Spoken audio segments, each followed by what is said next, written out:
Welcome, everybody, to the B Word. I'm Steve Lee, the lead of Square Crypto, and I'm here today to moderate a discussion about Bitcoin that will span from what makes it special to its relationship with energy, the community ethos, and the future of Bitcoin. I'm joined by three special guests.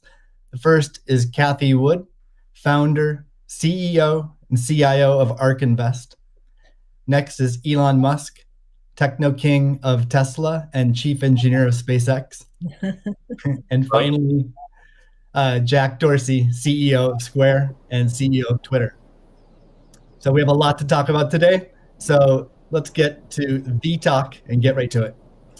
I'm going to start off by asking each of you a question, which is what's shaped and influenced your views on Bitcoin? And let's start with Kathy. Okay, Steve, thank you. Well, the first thing was our focus on disruptive innovation. So starting in 2011, Brett Winton, our director of research, who I know will be on the program later, he started talking about this thing called Bitcoin at the time. And it was a curiosity as we were doing our brainstorms in research. But as we learned more about this open source ecosystem, that might fulfill the role of the payment system that the internet neglected to build into the system, not expecting commerce. We thought, this might be something. And then I became even more interested when I realized that my economics would come into play as well here. And Art Laffer, my mentor from USC, and a monetary scholar. In 2014, I asked him if he would collaborate on a paper on Bitcoin.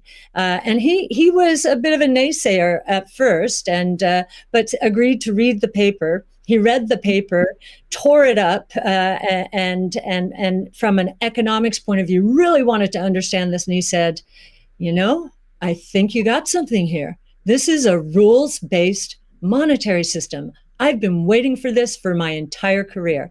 So the combination of disruptive innovation generally, economics on top of that, and the huge misunderstanding out there as to what this is, that was intriguing and launched our research effort.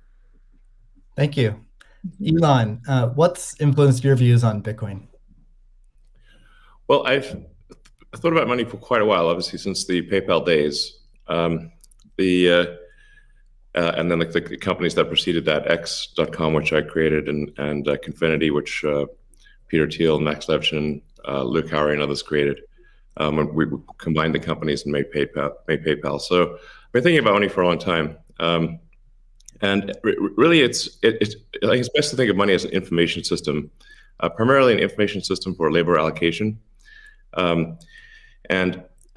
For practical purposes, it exists in a series of heterogeneous databases, very different databases in bank mainframes around the world. It moves quite slowly in reality. It may seem to move fast sometimes, and it does with PayPal, which is real time. But the vast majority of the systems out there are batch processing. So the actual reconciliation may take 1 to 5 business days, sometimes longer. And you have the ACH system, which is ancient and still in operation, which allows transfers effectively like a check would be an ACH transfer, but it's not secure. And you've got the credit card systems, which are also not secure. It would be like handing your username and password to a stranger in a restaurant if you buy a meal. So there's definitely an opportunity for something that is better from an information theory standpoint. So and there you can think of it like data on a network. I think is the way to view it. What has the most throughput?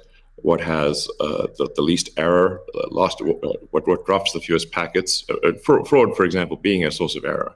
And government interference in currencies being a source of error. But it's fundamentally an information system. So I think it makes sense to support something that improves the quality of information with which we conduct the economy. And Bitcoin is a candidate for that. It does, I think, some things Well, and it's obviously it's evolving, and there are additional things like Lightning being done on top of Bitcoin. Um, but Bitcoin per se is mostly solving for scarcity, or rather solving for uh, essentially having no throat to choke, decentralized. So there's no one who can be coerced in any way to empty their Bitcoin account. Well, I guess they could technically, but on an individual basis, but the system as a whole cannot. Um, and it has an open ledger, which is also quite good. But transaction volume is low. Transaction cost is high, and usability for the average person is not yet very good. But it has a lot of potential. And I should say that, like, I'm not, and I apologize for taking a long time, but there certainly is a lot to say. In general, I'm a supporter of Bitcoin, and the idea of cryptocurrency in general. But as I've said publicly, we do need to watch out for crypto taking, especially Bitcoin, using proof of work to maybe use energy that's maybe a bit too much, and not necessarily good for the environment. So, but on balance, I support Bitcoin, and I'm not an investor. The only publicly traded stock I own is Tesla, and the only significant thing I own outside of Tesla is my SpaceX stock that could help create both companies. So, but apart from that, I do own Bitcoin, and Tesla owns Bitcoin, SpaceX owns Bitcoin, and I do personally own a bit of Ethereum and Dogecoin, of course. So. Okay, great. Thank you. And we'll get into some of those issues in more depth as well. Jack, how about you? What shaped your views of Bitcoin? The network and the community.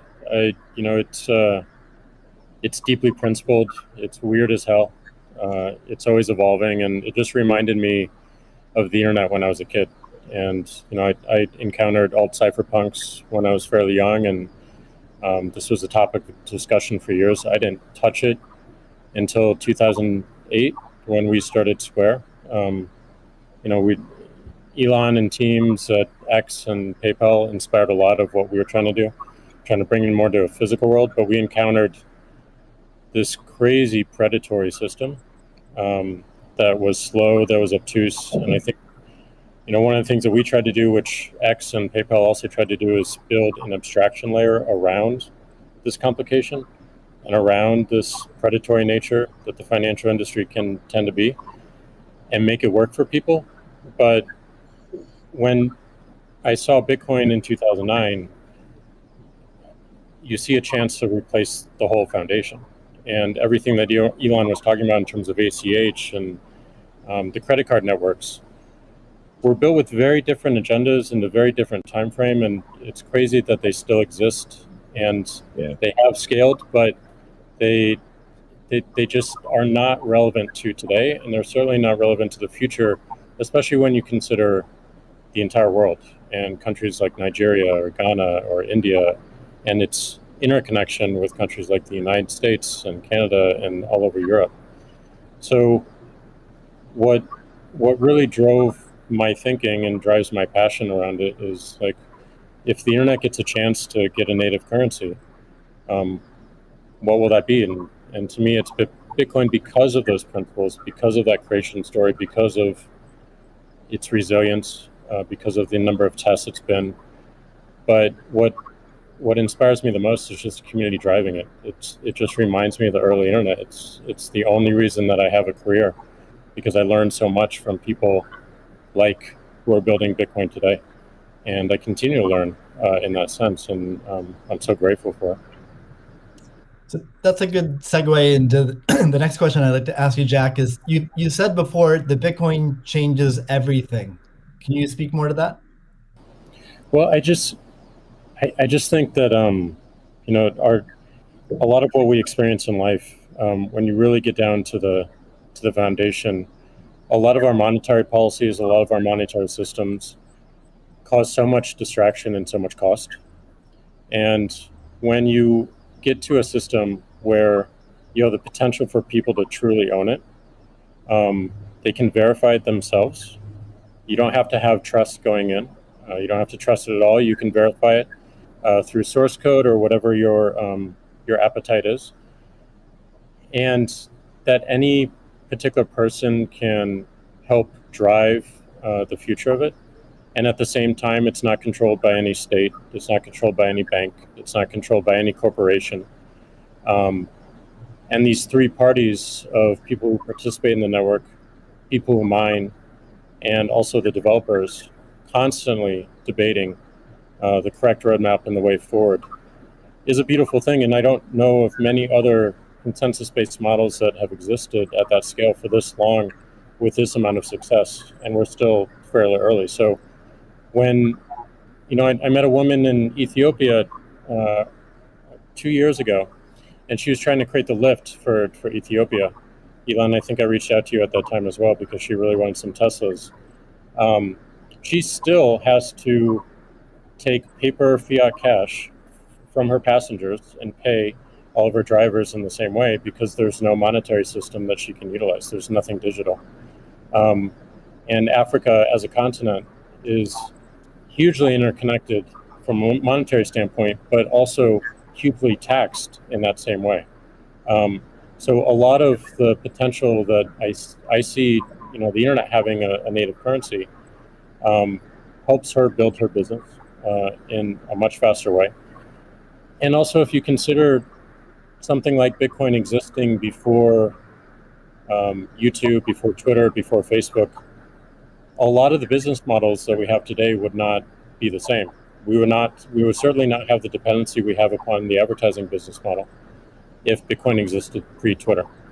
And I think the amount of business models that it enables, the amount of innovation it enables going forward, especially when you can consider the whole internet instead of going country by country by country by country, which you have to whenever you're doing with finance, it really just opens the aperture.